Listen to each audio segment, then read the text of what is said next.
Hey everyone, welcome back to the channel. Hope you all are doing good. Myself Ansari, first year MBBS Tezpur Medical College and Hospital. So in this video I will discuss about how I scored 345 in NEET Biology. So everyone knows bio is the only subject which covers 50% of the total marks. So if you all are doing bio well, you will be easily scoring 50% marks.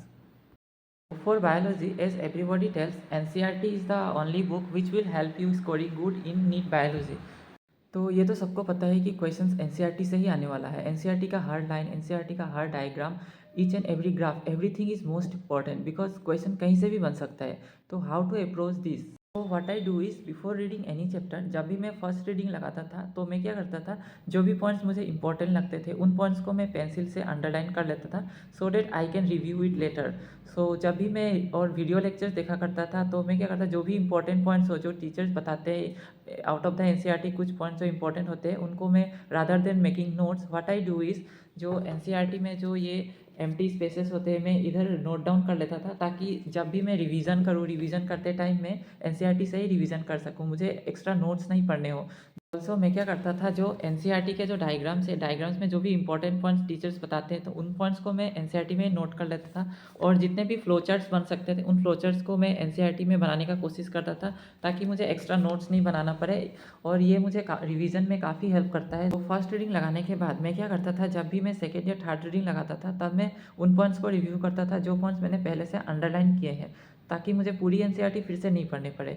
और जो भी points मेरे test में गलत होते थे उन points को मैं हाईलाइट या स्टार मार्क कर लेता था ताकि मैं जब भी रिवाइज करूँ तो उन पॉइंट्स को बार बार रिवीजन करूँ ताकि उन क्वेश्चंस को मैं नेक्स्ट टेस्ट में सही कर पाऊँ। So this is my strategy which I follow. तो कई बार क्या होता है, हम लोग एनसीईआरटी को तो रीड कर लेते हैं लेकिन जब हम टेस्ट को अटेम्प्ट करते हैं तब हम आंसर्स को रिकॉल नहीं कर पाते हैं और हमारे कई सारे आंसर्स गलत हो जाते हैं। So for that what you can do is you have to practice maximum MCQs as much as possible. For NCERT based question practice you can use मीमोनीट app which covers each and every line of NCERT in the form of questions. तो इसमें आपको हर तरह के question मिल जाएंगे like match the following, assertion reason, statement based question, diagram based question. So whenever I feel boring reading the chapters from NCERT, what I do is I used to practice questions from this app which covers each and every line of NCERT. So इससे मेरा पूरा NCERT भी cover हो जाता था और question practice भी हो जाता था which is really very helpful. And one more interesting thing about this app is, जब भी आप कोई क्वेश्चन को गलत करेंगे it will send you notifications again and again so that you can revise it and make your concept clear. Also, I used to practice poll-based questions from Unacademy special classes, which I have already mentioned in my previous video, and this really helped me to solve any questions in a given time limit.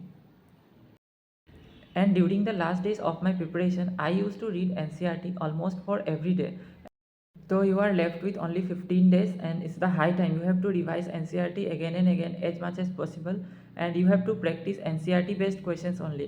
इस time पे आपको कोई भी module solve नहीं करना है या कोई भी NCERT से बाहर क्वेश्चन सॉल्व नहीं करना है या कोई भी एक्स्ट्रा बुक्स को सॉल्व नहीं करना है। तो I hope you got the right strategy to score good marks in bio.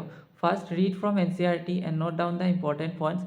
Second, practice NCERT based questions only. Third, revise again and again. So thank you so much for watching this video. If you got any help from this video, don't forget to like, subscribe and share. Thank you.